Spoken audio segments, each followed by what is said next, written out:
Alright people, good morning everyone. We will just continue with the portions on federalism. Okay, we'll try to clarify more concepts on federalism. So in the last video I remember we had actually done till the features of federalism. Okay, now we will talk about how the federalism thing is structured in India.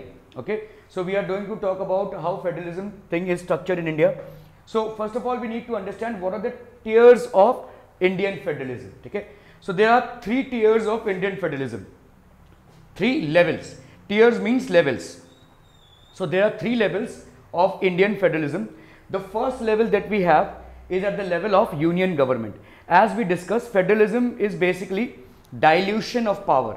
Federalism is basically when the power is not only in the hands of central authority, but the power gets diluted, okay, vertically or horizontally, whatever ways it is, but the power gets diluted. What is the purpose of dilution of this power? The purpose of dilution of this power is to ensure that the country is managed effectively without any violations of the minority or without any violations of any sect or community, okay, as it happened in Belgium. So we are in very close resemblance with following the Belgium model with certain differences which we will certainly discuss. So as we saw that Belgium was a huge success as a role model in governance of the country. Okay, so as compared to Sri Lanka, it was almost a huge success because a lot of features were there which made it a huge success. So first feature that is there is federalism. So power sharing is done in such a way that it is a federal state. Now in India there are three levels of government. One is the union government, which will always be at the central level. One is the state government and one is the local government. For example, in the current scenario, the union government or the government which is at the central level is that of BJP. Okay, we all know that. Okay, now let's say we belong to the state of Maharashtra. Okay, so Maharashtra we have the Shiv Sena and the NCP alliance which is working. Okay, so we have a state government level, we have a central government level which is the union level of government, and we have a local government. Local government means the government which is there at a village level, taluka level, okay, or on a district level. So these are the three tiers of the government. And again we have to remember that these governments are not subordinate to the central authority, but they will work in close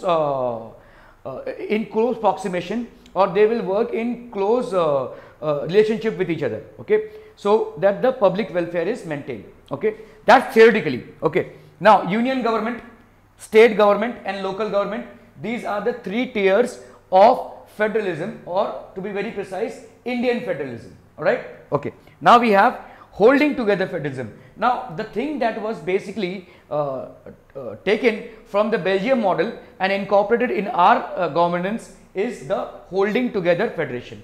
Now what is this holding together federation? Holding together federation basically means that it is practiced in countries like India, Belgium and Spain. So these are some of the countries in which the holding together federation is practiced. Okay, India it is practiced in Belgium, and it is practiced in Spain as well. Actually India has taken this model from Belgium. Okay, the holding together federation. What does this holding together federation confirm us? I suppose it's a little there we go. Okay, so here power is divided between the central government and the constitutional units. So the power which is there, it is divided between the central government and the constitutional units. So whatever constitutional units we have, the power is divided between the central government, or rather the union government, and the constituent units. So there are constituent units and the power is divided. So this is called holding together federation. It's like the different state governments are not in or not managing their own show. For example, union government is managing its own show, state government is running in a different way, the local government is running in a different way. No, it has to be a synchrony. These things have to be in perfect sync with each other. Okay, so the power here, the power is divided between the central government and the constituent units. So there is a constitutional division. Okay, so the constituent units have their powers which are clearly stated in the Constitution of India. All right.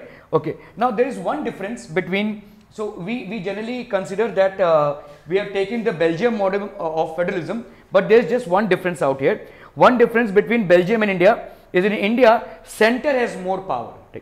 Center or the union government has more power as compared to the state government. Whereas if you look into Belgium, the states are more powerful than the union government. So in India, the central government or the union government has more power than the state government, whereas in Belgium, the state government has more power than the union government. Okay, I hope this is quite clear. Okay, so in India, center has more power than the states, while in Belgium, the states are more powerful than the central authority. Okay, so we will be covering this entire chapter in different slots, and as and when I complete these videos, I will be uploading. In case you have any questions or clarifications that need to be made, please feel free to post your comments in the comment section, and I will certainly get back to you. But these are certain things that I am trying to explain out here so that we have a clarity on this chapter. Okay, so it's not a very extensive chapter, a very logical chapter, and we can very well correlate. See, what has happened in power sharing is that we are not a witness of what is happening. Neither we are residents of Sri Lanka, neither we are residents of Belgium. Whatever we read and understood whatever was there in the book. But here, when we come to India in federalism, we can correlate to things because we are citizens of India, and at the end of the day, what is happening in our society, what is happening in our region, what is happening at a state level and a country level is very much evident to us. So this is not a very difficult chapter because we can correlate to things. Okay, so however the government is running at a state level, at a local level, or at a union level, we can very well correlate to things. It's just that we have to be a little aware of these things. It's just that we have to be a little choosy about gathering information. Obviously, today we have a lot of ways in which we can gather information, but watching news channels and ensuring that these are things that we can inculcate, we can actually get into this. Okay, so we can have a clear idea of what we are talking about. So it's very important that we have a practical approach of things. So how is the union government functioning? What are its powers? How is the state government functioning? How do we deal with issues? For example, we have a national issue, or rather an international issue of coronavirus prevailing right now. Okay, so how are the different states dealing with it? What is the union backup for this? Okay, what is the national level backup for this? What is the international level backup for this? So what are the strategies that the governments are evolving in order to deal with this crisis or the pandemic? Okay, so these are certain things that we need to understand, and the more we kind of make ourselves aware by relating to or correlating to news wherever it gathered it from, okay, the more we will have a clearer picture of what kind of governance or rule do we have in place. Okay, yes, there are loopholes in every system. Okay, if you go by the books and what is actually happening, there might be a lot of difference, but at the end of the day, first we need to understand what is the basic principle evolved. Only then we can inculcate and cooperate. So there are many people who might not be even aware of these things. Okay, but we need to be aware of, first of all, what is the constitutional structure that has been provided for the governance of India, what is holding together federation, what is federation, okay, and then only we can take steps. Okay, so first of all, we need to have a very clear approach of the theory, and of course we need to back it up with the current events that are happening, and then we can have a proper knowledge gained here. See, studies, obviously we do it in order to gain marks, in order to improve on our percentage, but at the same time we need to have a practical applicability as well.